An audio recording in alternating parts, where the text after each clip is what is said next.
Why why tell me why 呢鋪真係 why？ 你咩事啊？10萬個為什麼咩？做咩事係咁問點解啊？唔係英文嗰個 why 啊，係上梁不正下梁歪嗰個 why 啊。咁 why 你要講起呢個 why 呢？喺呢個職場裏面，原來好多歪風都可能由領袖帶起㗎。探討堂會牧者同信徒領袖喺唔同行業嘅歪風歪理，多角度思考屬靈領袖6個要點，交流寶貴實戰經驗，一齊收聽論盡歪領袖。大家好啊！今日我哋想講下個題目叫做團隊護隊，冇大冇細。咁今日咧 Alan Sir 咧喺我哋身邊，可唔可以簡單介紹下自己啊？大家好啊，我係黎廣澤，通常叫我 Alan Sir 啦。咁我係一個機構叫由淺入深嘅發起人啦。今日 Alan Sir 帶咗啲 case 俾我哋咧，都係好常見。我唔知係歪風就歪理啦，咁就話少數服從多數，唔知係咪就係歪理咧？可唔可以講下個 case 係點嘅？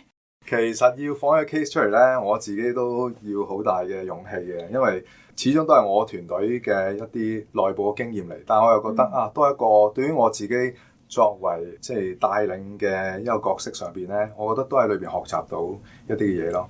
話說嘅背景就唔解釋啦，但係主要係我哋開會嘅時候咧，就面對緊一個決定，咁我就希望成個團隊一齊傾嘅。咁而傾嘅過程裏邊咧，就發覺原來我一路諗緊嘅嘢咧，同其他嘅同工咧都係有啲唔同嘅想法。咁而我就發覺好難去我自己嗰個即係企緊嗰個位咧，好難退嘅。因為我本身我都好想，不如算啦，大家就晒大家去就算啦咁樣。但係我發現我有一個領袖或者我本身一個觀點咧，我自己都好難退。咁以至我哋就最後尾同工作，咁不如一齊投票決定啦咁樣。咁投咗出嚟嘅結果就係7-1咯，我就係1咁樣。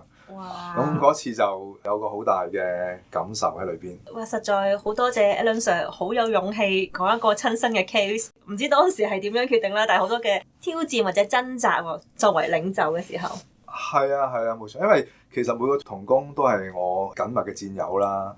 咁大家其實都係關係上面都好好嘅。但係當認真傾一啲嘅議題嘅時候咧，發覺如果真係唔同嘅時候咧，都要彼此接納唔同嘅觀點咯。咁都我覺得係個關係上邊，如果能夠有呢個信任咧，唔同嘅觀點咧，基本上都可以即係交流嘅嚇，同埋最終可以彼此去認識點解即係你會咁堅持呢個觀點咧咁樣。咁亦都需要時間咧，我諗慢慢去即係經歷同梳理，即係嗰件事究竟個發展會係究竟大家睇到啲係乜嘢咧，同埋嗰個事情要點樣去咧咁樣咯。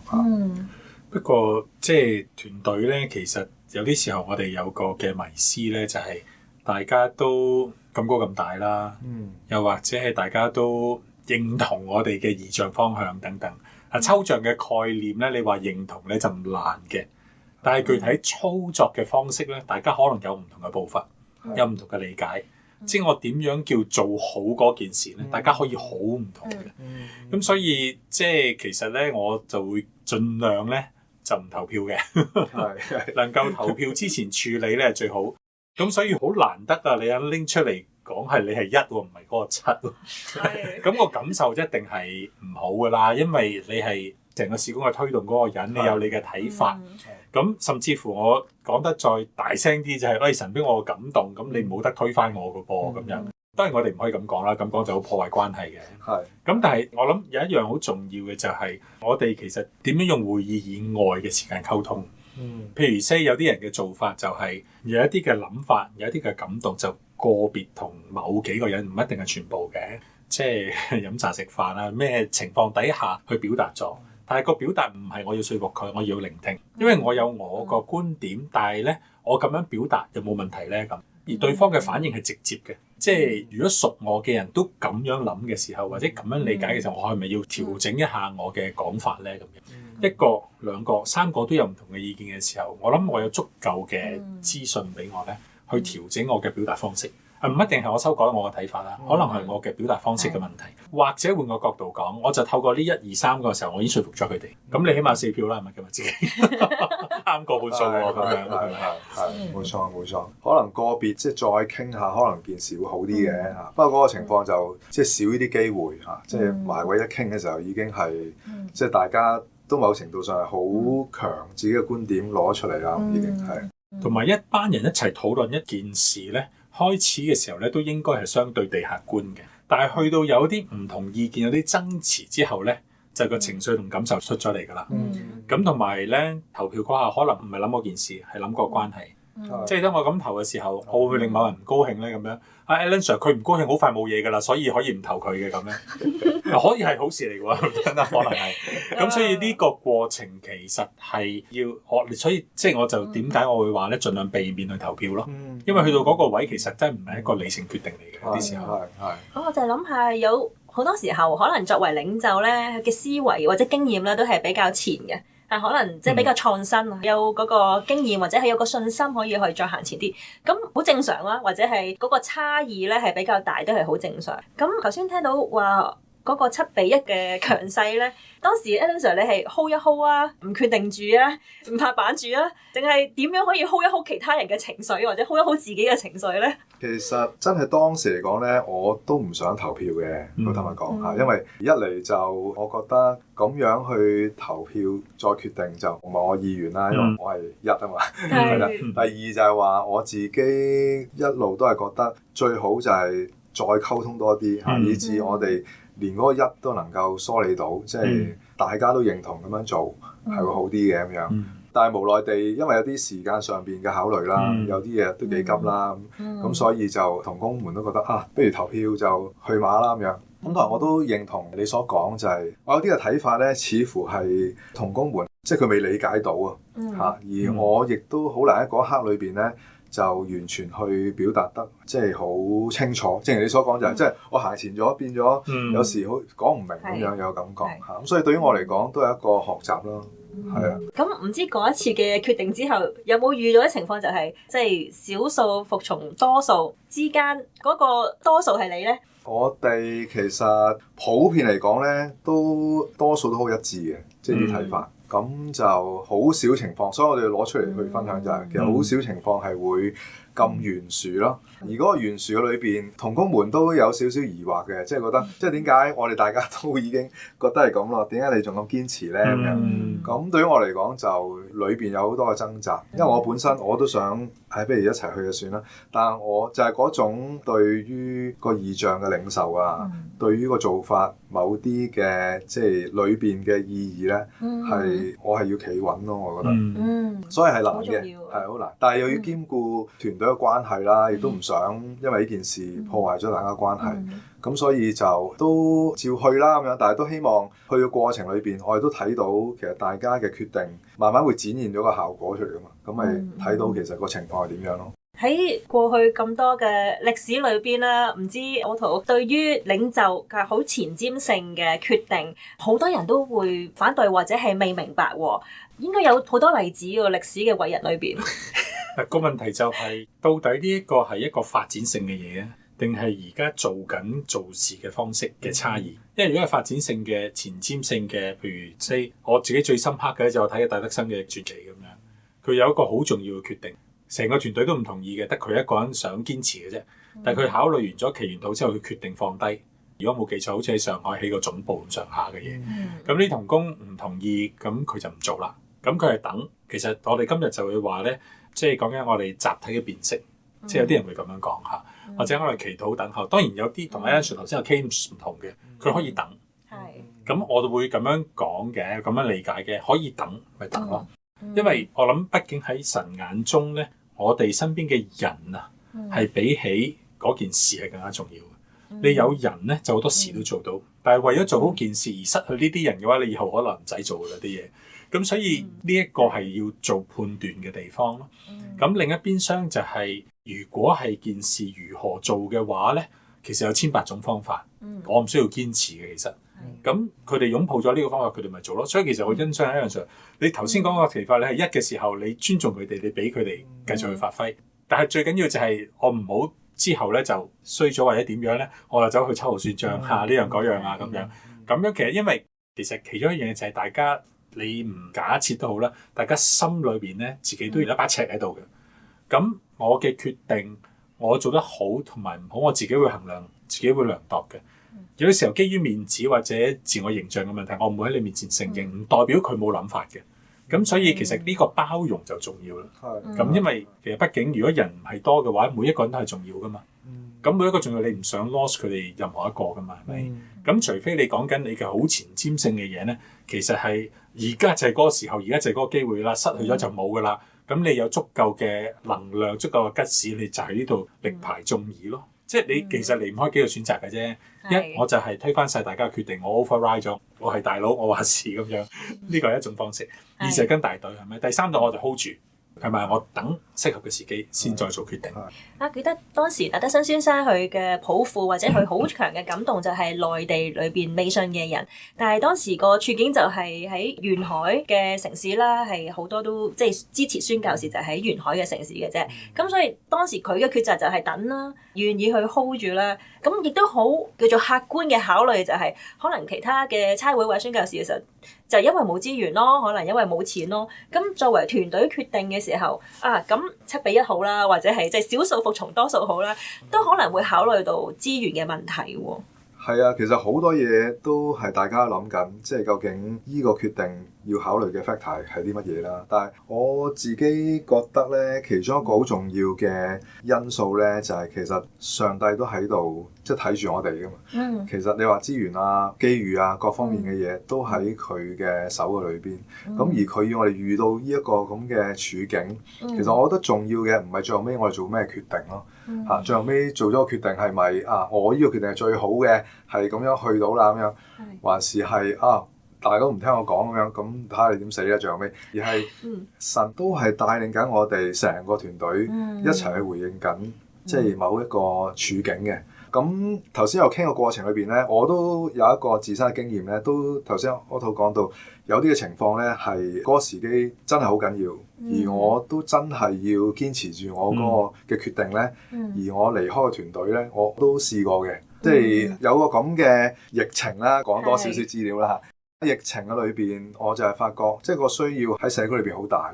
而本身我係喺堂會裏邊，我係一個牧者咁樣，咁我發現一間堂會都唔能夠面對咁大嘅需要咁所以嗰一刻裏邊，我其實就冇時間，我再 convince 我嘅領袖們去明白呢樣嘢，而要動員我全間教會去做咧，我發覺更加遙遠啦，即係嗰樣嘅情況。而事情又咁急嘅話咧，咁最終就我發覺神俾我睇見嘅就係咁。不如跳出嚟，就你睇下下一步係點樣咯。咁所以其實由淺入深就咁樣出咗嚟，就係喺咁嘅處境裏邊，我哋去 connect 其他願意一齊參與嘅弟兄姊妹，就開展咗呢個事工。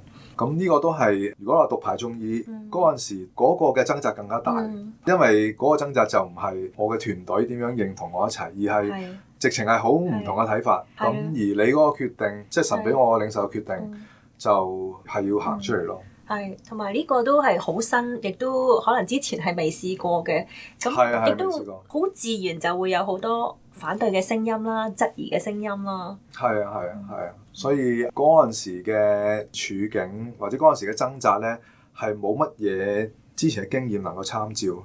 咁而好多人都勸我嘅，即係話你唔好咁衝動啊！你出咗嚟唔知點算啊！咁但係我唯一係睇到上帝俾我嗰個感召咧，其實唯有你係要出嚟。如果唔係你留喺度咧，你對成個團隊仲傷，因為其實嗰個領受同體會係已經感受到唔同啦。咁亦都唔可以挑戰你嘅領受唔係出自上帝，都唔係，因為只不過大家睇嘅角度嗰個界面係有啲唔同啫。咁而我睇見嗰樣嘢係咁真係得我一個睇到嘅嗰時，咁冇辦法啦。咁我就即係出咗嚟下一步。但我出咗下一步咧，我發覺神俾我睇見係原來有好多人都同我同一個睇法，只不過唔喺個團隊裏邊啫。咁我咪產生另外一個團隊咯。咁嗰個經驗，我覺得都係一個幾難得。呢個好緊要啊！其實，因為我哋睇嘅世界係應該係大啲嘅，即係神嘅國度啊嘛。即係團隊，當然我喺呢個機構、呢個組織、呢個教會裏邊係有一班好核心嘅同工，一個團隊。咁但係當我哋有唔同嘅領袖嘅時候，其實嗰個領袖唔會係我一個人噶嘛。其實好強調一樣嘢就係，作為帶領者咧，你一定係有啲獨特嘅體見嘅。無論呢個體見係你個人嘅諗法、學識，或者真係聖靈嘅感動、異象等等嘅嘢。之所以你係一個帶領者，係因為你有唔同嘅體見啊嘛。咁喺咁嘅情況底下，到底你嘅體見有幾多程度上係叫做即係有神嘅心意喺裏邊咧？咁其中一個我諗容易理解嘅就係唔止我一個咯。不過問題其他人喺邊度啫嘛？冇錯，冇錯。咁 Alan 你個 case 係你行咗出去，你就見到啦。係但係其實嗰啲人一度存在㗎啦，係咪先？冇錯。咁所以個問題係，當我同人溝通嘅時候咧，我有冇發現到呢一啲唔同嘅人其實就係我嘅團隊咯？咁所以你嘅團隊可以唔止一個㗎喎。係。我留喺堂會裏面有堂會嘅團隊，我喺個社區服侍有社區服侍嘅團隊，係咪？冇錯，即係喺團隊互隊嘅意思，其實唔係話喺團隊裏邊大家互相去指責、去懟對方，或者一啲負面聲音去質疑對方。而互隊嘅意思可能就係有唔同嘅團隊去再組成。但係新嘅團隊裏邊，可能又有唔同嘅人會加入啦，可能擁抱同一個異象。但係可能佢哋嘅特質亦都會有唔同嘅，未必完全理解個做嘢嘅方法啊。咁會唔會有啲情況就係冇大冇細咧？唔聽你支笛咧？都有㗎，因為進入咗一個新嘅團隊裏邊咧，當然大家都係有同一個意象，同埋好想做同一件事情，但係大家都有唔同嘅即係經驗啦，或者喺角色上邊，或者過往喺職場做嘢上邊都有唔同嘅崗位。咁有啲係本身佢以前係可能自僱人士啊，或者做開老細啊，咁佢就會慣於係指揮其他人㗎嘛。但係喺個團隊裏邊，佢個角色就唔係嗰樣嘢㗎咯喎，咁會產生另外一種嘅張力啊。即係喺個大家一齊合作做嘢上邊，咁有時都有幾困難，我覺得。係，即係個老闆嘅特質上咗身。但係佢唔係老闆，但係喺呢一個嘅團隊裏邊，佢又唔係老闆喎，咁可以點咧？即係呢一種好常見嘅。其實我諗每一個群體有佢個 norm 喺度嘅，即係有佢個少少嘅文化啦，叫做即係有啲大家認同咗一啲行為守則、一啲嘅理念。咁因為我諗教會群體有個難處咧，就係譬如我喺講喺教會裏邊咧，就好少講呢啲嘅。係，因為教會就都唔知幾想大家 join 我哋，係咪加入一齊多啲人服侍啊咁樣等等嘅嘢。多啲人一齊集體領導咁樣嗰啲，咁我哋就比較唔慣咧去講，我哋喺呢個群體裏面，我哋需要有啲咩守則。咁呢個其實係重要嘅，因為當你喺一個組織啦，譬如頭先有入心咁樣，咁或者其他嘅機構組織啦，你係有一個好清楚嘅使命要做噶嘛，你一個好清楚嘅 task 喺你面前噶嘛，你要係咁樣嘅 norm 啫，你先做到嘅其實係。咁特別係義工嘅運動，我哋叫做你要凝聚義工，其實你唔係俾利益佢噶嘛。如果你純粹俾利益、俾錢係好簡單嘅事嚟嘅，錢解決到個問題就唔係問題啦，係咪？個問題就係啲人嘅佢哋尋求嘅係 look for嘅係 meaning 係意義價值，佢哋尋求嘅可能係發揮嘅空間，咁所以呢啲要協調咯。即係如果佢係純粹係講緊要個人去威嘅咁樣，有啲人佢自己都唔知添，慣咗啊嘛，做慣老細，慣咗人哋聽佢講嘢噶嘛，我做乜要聽人講嘢啫？佢做咗幾廿年老細未做過，咁未聽過，唔識聽噶啦。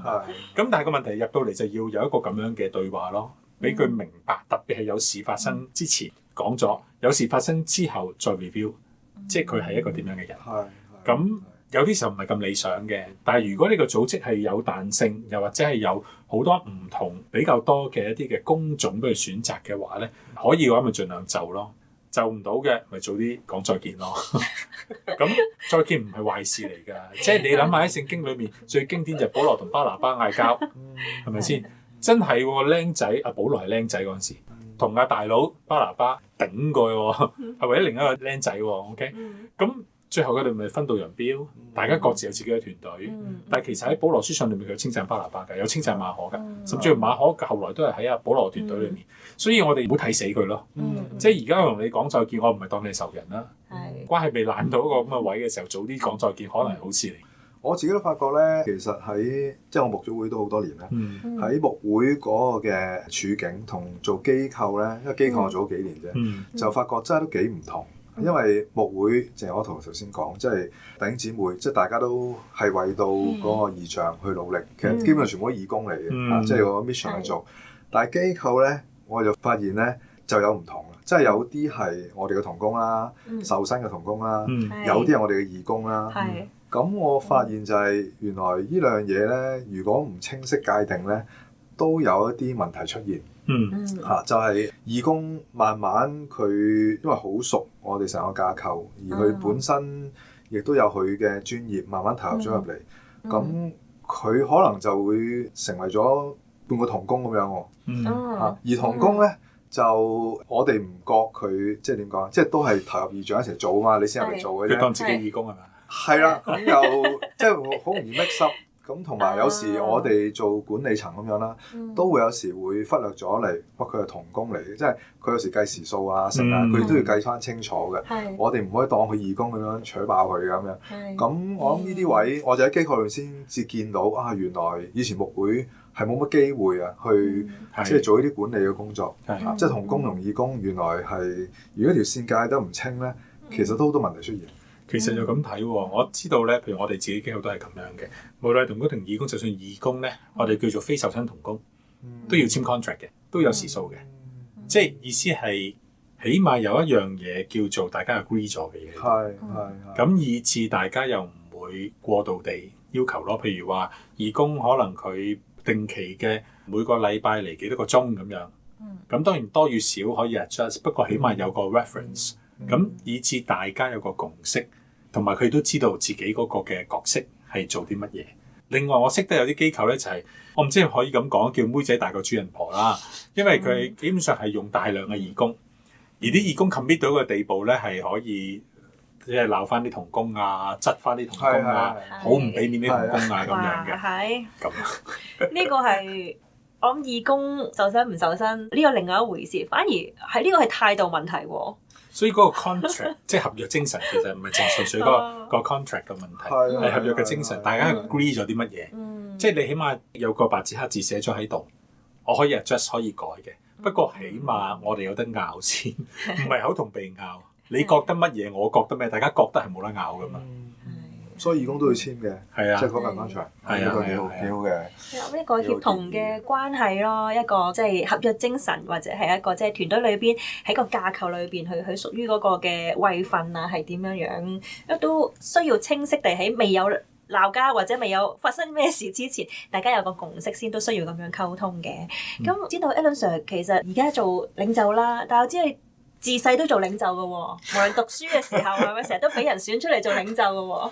嗰個就我自己一路都覺得唔係因為我有啲乜嘢做領袖嘅特質啦，主要都係因為係人緣好啫，我自己覺得係，即係朋友多咁樣，咁有啲咩咪指我出嚟咯咁樣，咁所以呢個係你又唔拒絕咁樣，我又唔拒絕嘅，咁我都肯做嘅咁樣嚇。但係我自己漸漸發覺領袖唔係咁簡單咯，即係唔係就咁樣成班人自己出嚟做一個代表，而係佢真係要有一個領袖啦，即係你帶住個團隊要走嘅方向啊，同埋要睇到一樣嘢一齊去行咯。咁所以呢個係一路即係喺服侍裏邊咧，係慢慢見到神嘅呼召啦，同埋喺裏邊點樣同啲同工一齊去同行啊。唔係因為你有啲咩嘅本領啦，而係你見到一樣嘢係神俾你睇見都重要嘅，而其他啲人又覺得都重要喎，咁咪一齊行咯。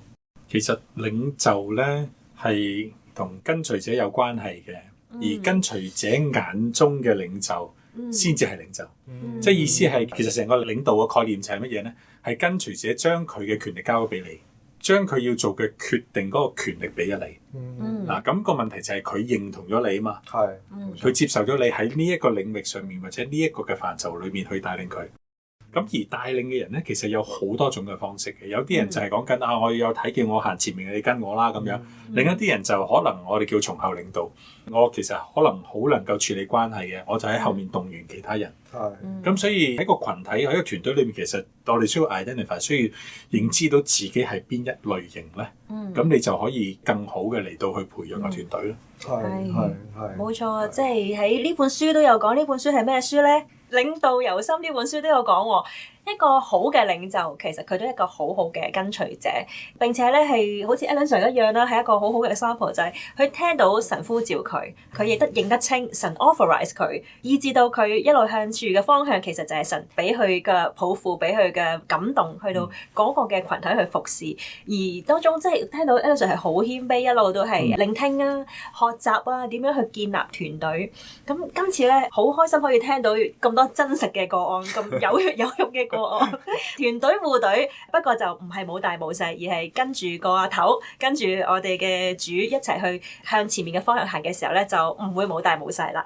好，咁今日傾到呢度啊，多謝 Alan Sir，多謝 Alan。多謝。